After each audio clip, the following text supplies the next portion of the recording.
Chapter 4. Did you see Sarah Burns? Mom asks as I walk in looking road hard and put up wet, thanks to our 3-hour workout earlier. She wears a green and blue Gore-Tex running suit over her sweats, and her hair is pulled back into a ponytail, bangs plastered wet against her forehead. Mom's been running. I nod.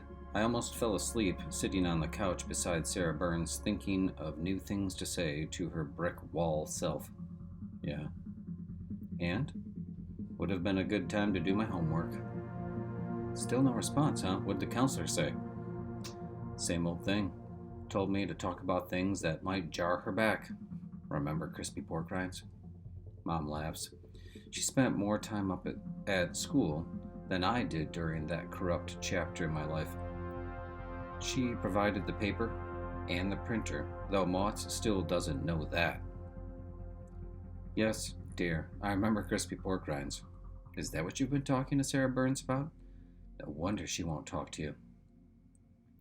No way, man. She loved that rag right up until the final word of the final sword expose. If it hadn't been for trouble within the ranks, she'd have brought it right on into high school with us.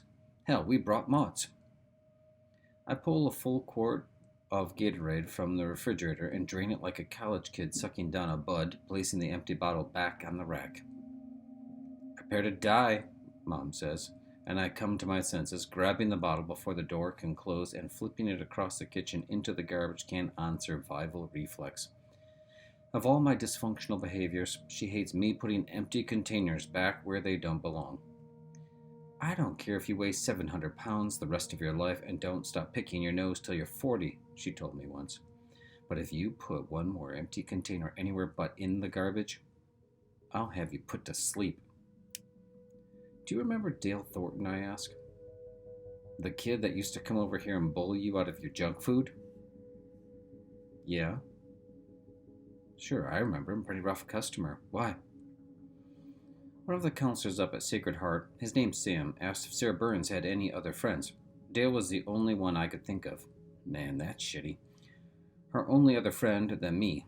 She hasn't seen for more than 3 years. That is shitty, Mom says. Did the counselor think Dale Thornton could do some good? Didn't know. I think he was just fishing. Is Dale still around? I laugh. I don't know. If I were going to hunt him down, I'd probably start at the state pen. But, you know, when I was driving home, I remembered something he said once. What was that? He got really pissed off at Sarah Burns one day when she was ragging on his family and told her he didn't believe her story about the pot of spaghetti. About how she was burned? Yeah. At the time, I thought he was just trying to get her goat. Man, he got the whole herd. Anyway, I've wondered about it sometimes. It was a pretty strong reaction if it wasn't true. She'd like to rip him a new one. The conversation dies because Mom has to get ready to go out. Her latest boyfriend, a guy named Carver Middleton, on whom the jury is still out, is taking her to the recreational vehicle show at the Trade Center. Now there's my idea of an exciting night on the town. I think it's safe to say Dale Thornton took exception to his personal profile in crispy pork rinds. He wasn't the publicity hound we might have expected. And let me say, it was one thing to have him rough you up when you didn't have enough lunch money to keep him happy, but it was something else altogether to get him really mad.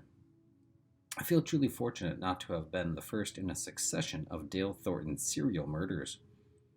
By the end of that day of our first audition, I really did consider locking myself in the school furnace room until Dale was about a month into his first 3 to 5 for first-degree assault on some other kid. But Sarah Burns thought she could get me out undercover.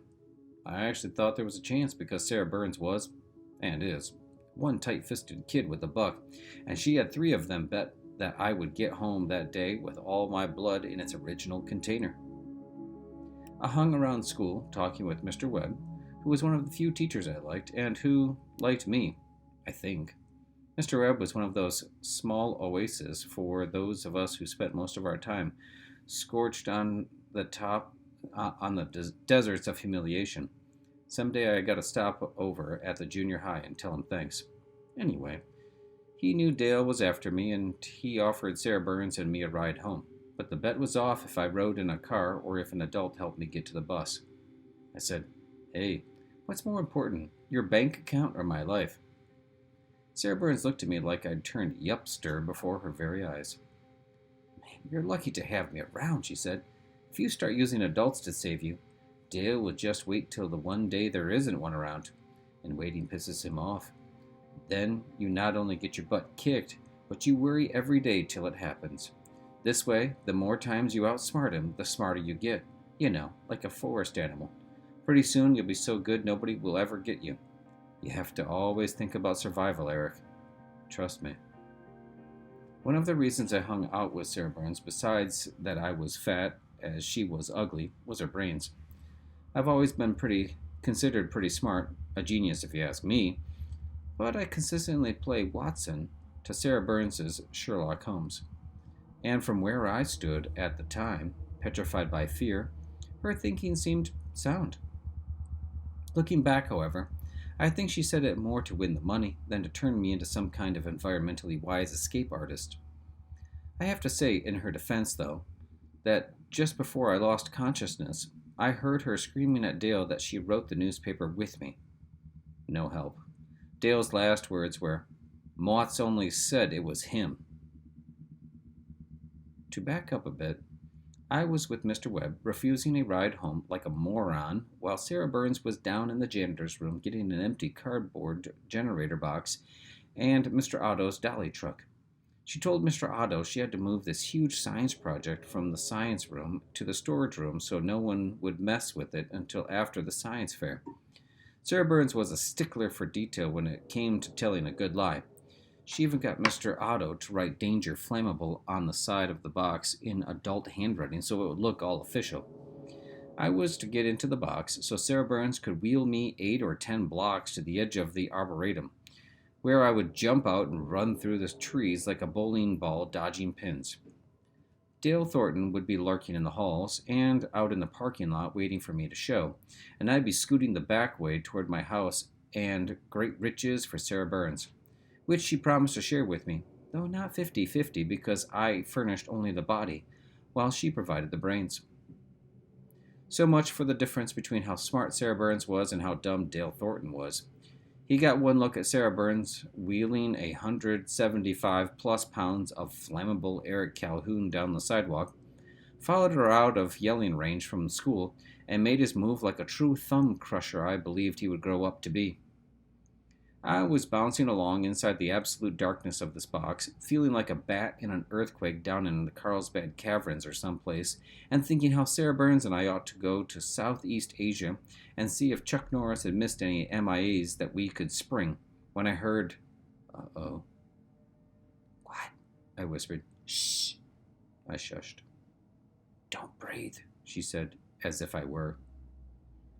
Now, give me a little fear and a small enclosure back then, and I'd heat it up like a steam room pronto. Give me a lot of fear and a small enclosure, and I'd combust spontaneously.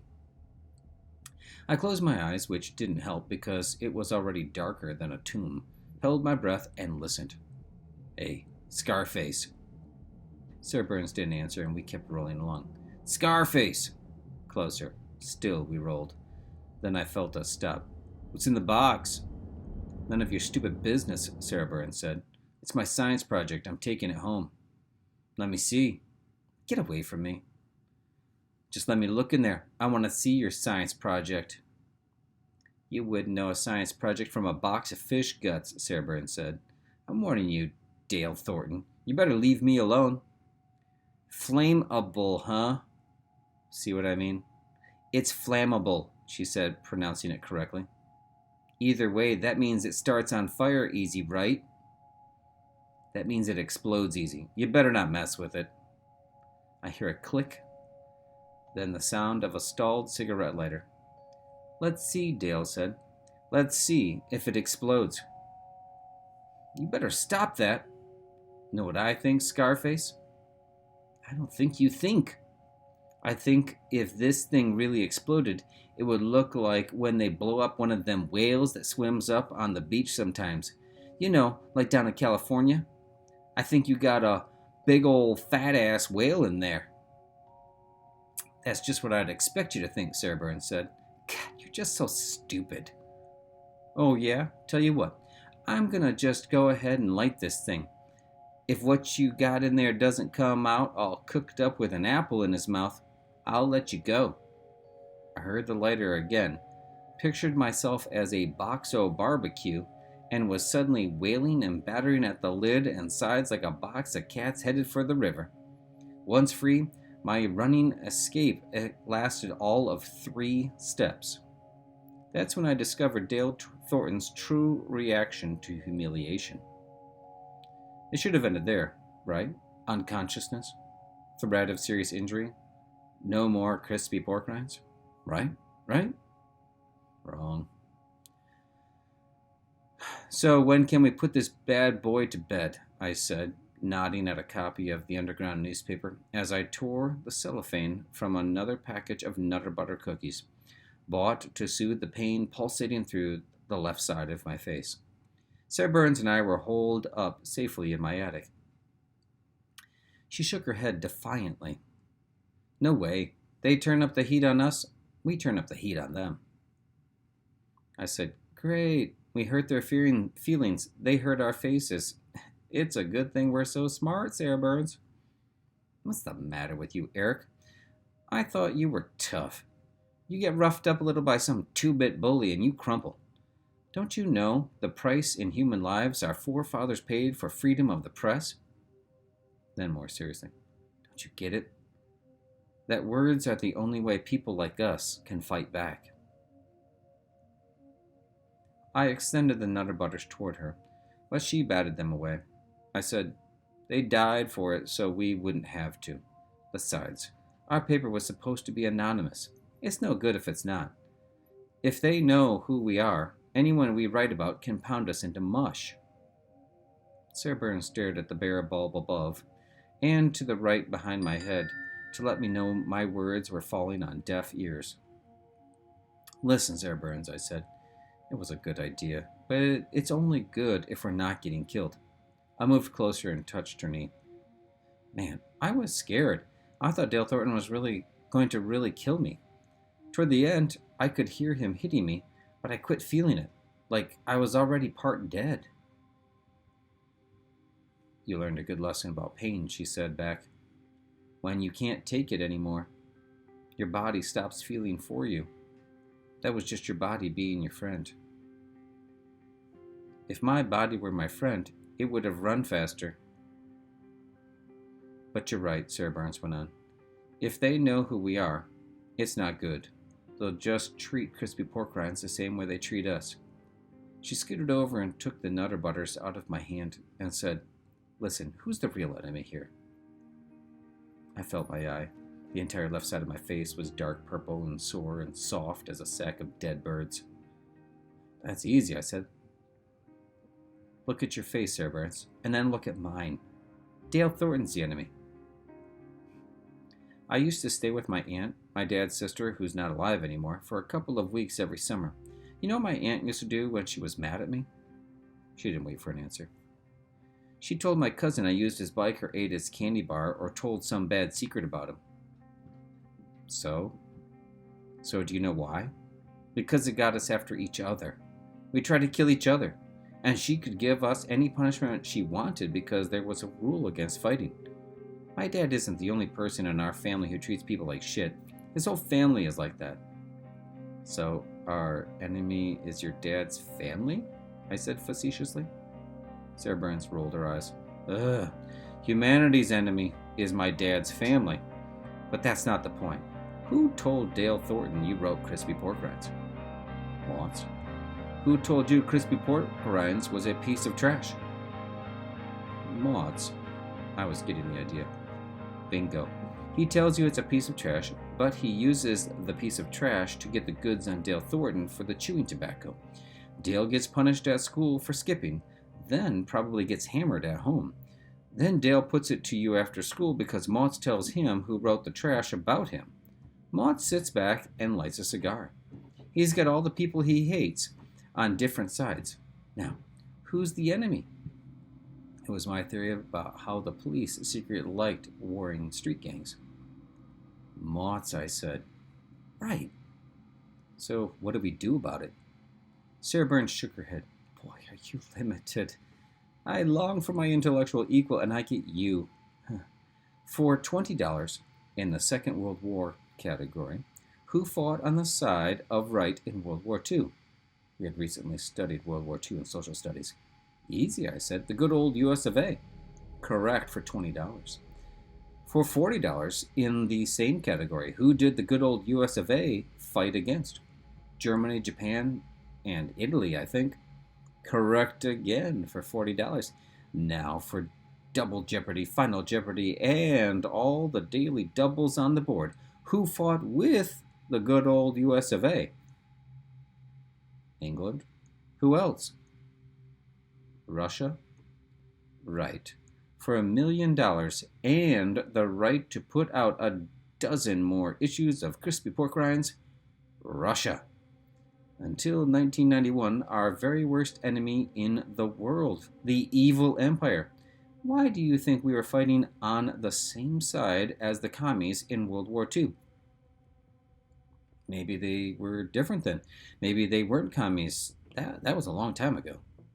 Zonk, back to zero. Your consolation prize is 3 days and 2 lovely nights locked in a room with my dad. They were just the same. They fought on our side because we had a common enemy. If that common enemy won, Russia and the USA were hamburger. Now, final, no more last chance Jeopardy for all your money back and the chance to be my friend long enough to put out another issue. Our new friend is going to be... Oh, geez, I said as the bulb above my head flashed bright. Close enough! I froze. We were going to have to make friends with Dale Thornton. On their return from the RV show, Carver and my mother find a perfect indentation of my body in the couch, and I'm in it. I know it's after midnight because there's major skin all over the screen in living color. Always the best on HBO. Mom sees the woman in the flick touching herself in a full-length mirror and elbows Carver in the ribs. Carver is obviously embarrassed, probably because of his uncertain position with me, but he needn't be, because Mom has always been completely open about sexual stuff with me, so I don't react like a lot of my friends would if they saw their moms getting itchy. But I decide to make him squirm a little anyway. I've got the safe sex video here, Mom. Want me to slip it in? The woman on the screen has turned from the mirror, approaching the guy on the bed who looks to have the IQ of a cucumber. He also looks to have a cucumber. I better get your blindfold, Mom says. Carver will call Child Protection Services on me for letting you watch this. Carver eeps out an embarrassed laugh and says, What's that number again? It's a feeble attempt. What happens behind my eyelids is a lot hotter than that, I say. Carver retires to the bathroom. When he comes out, Mom whispers, You can it, okay? No more. Carver's a little modest for this family. I know topless exotic dancers who are a little modest for this family, I say. Carver's too modest for a Barry Manilow concert. God, Mom, get a life. We hear the toilet flush. You get some manners, she says, or you're going to be doing your own cooking and cleaning. Yes, Mommy dearest.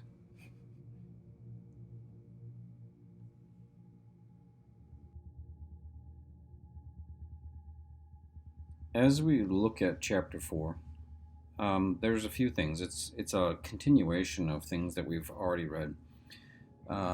We see a continuation of events when we see Eric having gone and visited Sarah Burns, him sort of expanding the flashback that he had about crispy pork rinds, and we come to this sort of realization of how Mott's played both sides and got Dale Thornton to do his dirty work and go ahead and beat up the two people he didn't like, which would be Eric Calhoun and Sarah Burns. They recount a tale where Sarah Burns is trying to make some money, and she puts Eric in a box and tries to wheel him out of the school and down a sidewalk. And she expects, apparently, that Dale Thornton is so dumb that he won't figure that out. But he does, and when he does track him down, he ends up beating Eric to a pulp by, sort of threatening to light the box on fire.